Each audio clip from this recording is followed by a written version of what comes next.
All right, y'all, tonight I'm going to make a spatchcock chicken. I took one of our chickens that we butchered in the backyard a while back, and I just cut this out. I took my shears, my kitchen shears, and I just cut down the back of it. So I'm going to flatten it out and put it in a cast iron skillet. I've got butter, salt, pepper in a minute, onion powder, garlic powder, and some parsley flakes. I'm going to put some pepper in there, and I'm going to mix it together with my hands, and I'm going to rub it all in the underside of the chicken, under the skin, and coat the chicken on the outside with that, and then salt and pepper that again. All right, I cut up a couple potatoes and a large onion, and I left it pretty much like in quarters and 4 pieces. And I've just got what I've coated the chicken in: salt, pepper, onion powder, garlic powder, and a little bit of oil. I got my chicken here ready. I've salted and peppered everything. The outside, I've got the butter on the inside of the skin, and then I rubbed the rest of it on the outside. I went ahead and heated up my cast iron skillet. That's what I'm going to cook the chicken and potatoes in. We're going to make it all in one pot. So I went ahead and heated it up. That way the potatoes will be able to brown. So they're going to the potatoes and the onions are going to be like the rack on the bottom.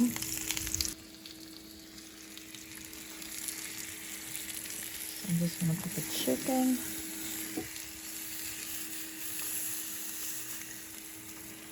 I'm going to go ahead and start it breast side down.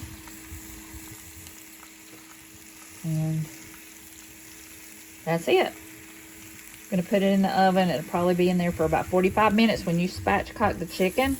So I'm going to go ahead and put that in there for about 45 minutes. And then we'll come back and I'll show you what it looks like. It's going to be so good. Wow, this thing looks so good. What I did was I flipped it over when I put it in for 45 minutes on 425. And with about 2 minutes to go, I took it out and flipped it over, and then I just put it on broil for a couple minutes until the skin was golden brown. I wish I could smell it. And it smells so good. And I checked the temp, and it's perfect. So 45 minutes at 425 was just perfect. So there's potatoes on the bottom. I cannot wait to try those. All that fat in there. And I made a salad to go with it. While I'm cutting up my vegetables for my salad, I thought I would share with you this knife that I received from Nakano. It is handmade in Japan. It is made to last for multiple generations. It also has really got a sharp blade, and it's made of high carbon steel, and it has a natural olive wood handle. And this was a great knife. It was so sharp. You really want a sharp knife when you're cutting up vegetables or anything, because I think it's safer to have a sharp knife than it is a dull knife, because I have always used dull knives my whole life and they had never been sharp. So this one is really, really sharp and really comfortable to use. And also, this would be great for a Mother's Day gift. So if you're interested, I will have all the information linked down below in the description box. And I'll also have a 20% code if you're interested in this knife. So I would highly recommend it. I think it's really sharp and really easy to use and really easy to handle. Y'all, this was so good. Even the breast meat and the thigh meat, I got a little bit of each, was so good. Those potatoes, delicious. Salad with homemade ranch.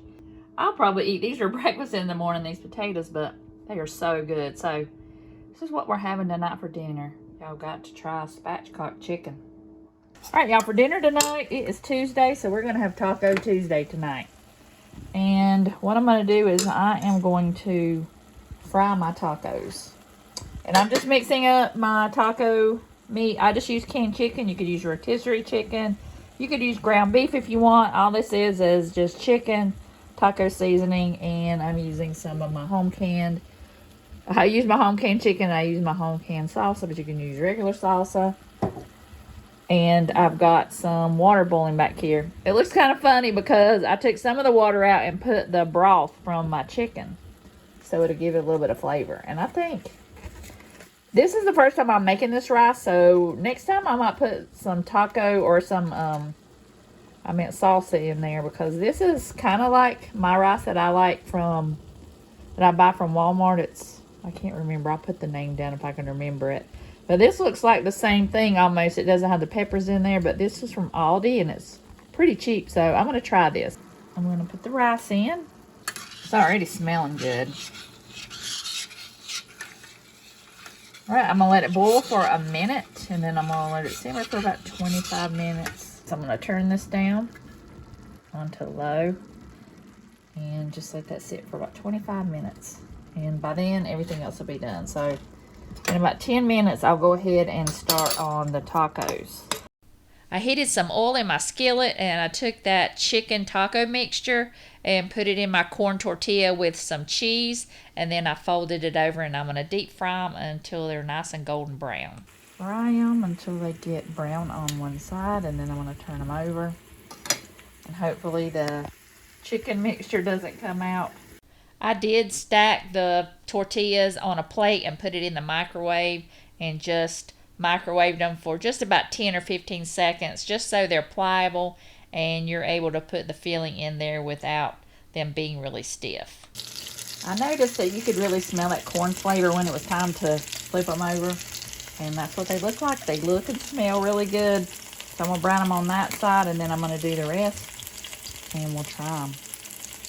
And that rice, I did put some sauce in there, and it still didn't really have much flavor. I put some taco seasoning in there, but I would definitely buy this. It's only a little bit over $1, and just dress it up. If you want to have something in your pantry just to have on hand, I think this is really good. It's not as expensive. I mean, it's cheaper than that other one that I like, but I can doctor it up and make it have a little bit more flavor. So I would definitely keep that in my pantry. Y'all, this was so good. If you've never had a fried taco, you've got to make one now. This was really delicious and really easy to make. So this is perfect for Taco Tuesday and better than any kind of food you can get from Taco Bell. So that's what we had for dinner on Taco Tuesday, y'all. And y'all got to make it. So tonight I'm making mac and cheese. Got my noodles here. I just buy the noodles and buy the Velveeta. Got my potatoes here, and I'm going to go ahead and fry them in some avocado oil. Okay, I'll start on my pork chops, and I kind of show you what I'm doing, like what Julia Davidson on America's Test Kitchen did. So she just cut some slits in there. I did that on both sides. I didn't cut through it. You know, it's supposed to hold some of the crust on there, which I really love the crust. So I'm going to dip it in the corn starch. Supposed to be crispy. I hope it is, because flour doesn't really do much, I don't think. I have got 2 eggs here that are mixed together with salt, pepper, onion powder, and garlic powder. Dip it in the egg, let it drip off. And then I have panko breadcrumbs here with just salt and pepper. I'm going to sit them up here, and when I get all of them done, we'll come back. Y'all, she was right when she said these were going to be crispy. Look at that. Y'all, that was so good. It was really crispy, but it was light and so delicious. So y'all got to try that. And I hope y'all enjoyed all these meals we had for dinner this week. And I want to thank Nakano for sending me that knife. It is the perfect Mother's Day gift. So I will have all the links put down below in the description box. So I hope y'all have a wonderful week, and I'll see y'all in the next video.